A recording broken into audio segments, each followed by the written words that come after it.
भारतीय नौसेना जल्द ही 9 नई एडवांस पनडुब्बियां अपने बेड़े में शामिल कर सकती है। ये सब परियोजना प्रोजेक्ट 70 के तहत आने वाली है। फिलहाल ये योजना कैबिनेट की मंजूरी का इंतजार कर रही है। अगर मंजूरी मिल जाती है तो इससे भारत की समुद्री ताकत और भी ज़्यादा बढ़ जाएगी। इस प्रोजेक्ट की लागत करीब 90,000 से 1 लाख करोड़ रुपए तक हो सकती है। इसका मकसद हिंद महासागर में चीन और पाकिस्तान की बढ़ती ताकत का मुकाबला करना है, ताकि भारत की समुद्री सुरक्षा और रणनीतिक स्थिति और मजबूत हो सके। प्रोजेक्ट 70 के पहले फेज में 6 एडवांस पनडुब्बियां बनाई जाएंगी। इसमें एयर इंडिपेंडेंट प्रपल्शन यानी एआईपी तकनीक होगी, जिससे यह पनडुब्बियां बिना सतह पर आए लंबे समय तक पानी के नीचे रह सकती है। इससे इनकी छिपकर हमला करने की ताकत और भी ज़्यादा बढ़ जाएगी। रक्षा अधिग्रहण प्रक्रिया 2020 के नियमों के मुताबिक जब इस प्रोजेक्ट का पहला कॉन्ट्रैक्ट साइन होगा, उसके 1 साल बाद 3 और पनडुब्बियां खरीदी जाएंगी। उम्मीद है कि कॉन्ट्रैक्ट साइन होने के करीब 3 साल बाद इन पनडुब्बियों का निर्माण शुरू होगा और अगले 10 सालों में सभी पनडुब्बियां नौसेना को सौंप दी जाएगी।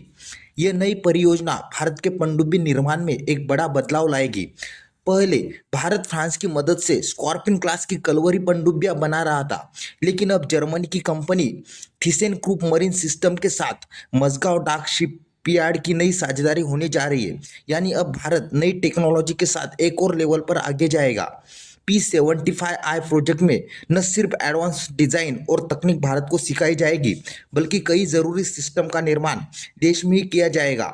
इसके अलावा इस पूरी योजना में देश और दुनिया में बढ़ती महंगाई का भी ध्यान रखा गया है, ताकि बजट पर असर कम पड़े। यह फैसला दिखाता है कि अब भारत स्कॉर्पिन क्लास यानी कलवरी जैसी पुरानी डिजाइन से आगे बढ़ना चाहता है, क्योंकि इन पुरानी पनडुब्बियों की डिजाइन अब आउटडेटेड हो रही है और इनमें एआईपी टेक्नोलॉजी भी समय पर तैयार नहीं हो पाई। इसी वजह से उन्हें आगे और ऑर्डर मिलने की संभावना कम है।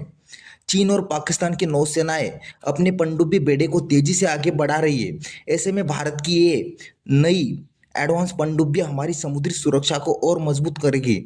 हालांकि स्कॉर्पिन क्लास की पनडुब्बियों का आगे उत्पादन बंद करने से देश के शिपयार्ड में कुछ समय के लिए नौकरियां और कमाई पर असर पड़ सकता है, लेकिन सरकार इसे एक लंबी रणनीति के तौर पर देख रही है और भविष्य के फायदे को ध्यान में रखते हुए यह फैसला ले रही है।